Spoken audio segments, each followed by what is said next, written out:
moderatorum. Orada yazılar ki dəqiqdə bir moke edirəm, pul da verirəm. Görürsən nə gündəsənsə qardaş, maşınının klientin yoxdur, çağırsan ki moke edirəm, pul da verirəm. Öl yerə gir.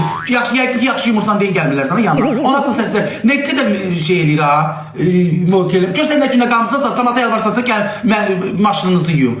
Sənin yanına kim gələcək? Yaxşı klientin olsun. Köşə vaxtı kül qırağında.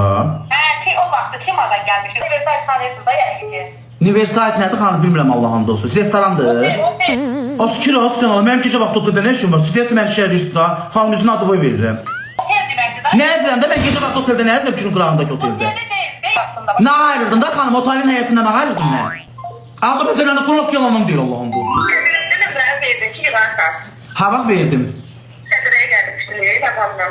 Niyə yalan danışır? Mən Ləmanın yanında nömrə çəkib verə bilərəm. Yenə bir təhlükdə olsa xəyr. Bax elə burada yalanın izə çıxdı. Niyə yalandan danışırsan? Üzünə adı boy elədim. Təhlükdə olsaydı yenə bir patrosa deyib bir nömrə verə bilərdim. Amma sən Ləman yanında olan məsələ bax nömrə verə bilərəm. Al. Gözlüyün içinə kimi yalandan danışırsan. Nömrələrə, Allah, məni kimlər yoxdur? Nömrələrə baxın. Bəli. Bəli. Bloka atacağım ha bax sizi. Zərf vursunuz, səsinizi çıxartmırsınız. Bloka atacağım sizi. So, uçayışın bloka.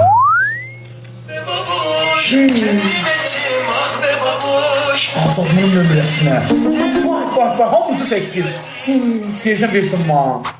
Nə olar onu satın da, hamısı 8'i verin ma onu. O nömrəni verin də, kəs birini düşqa verim, o nömrəni verim ma.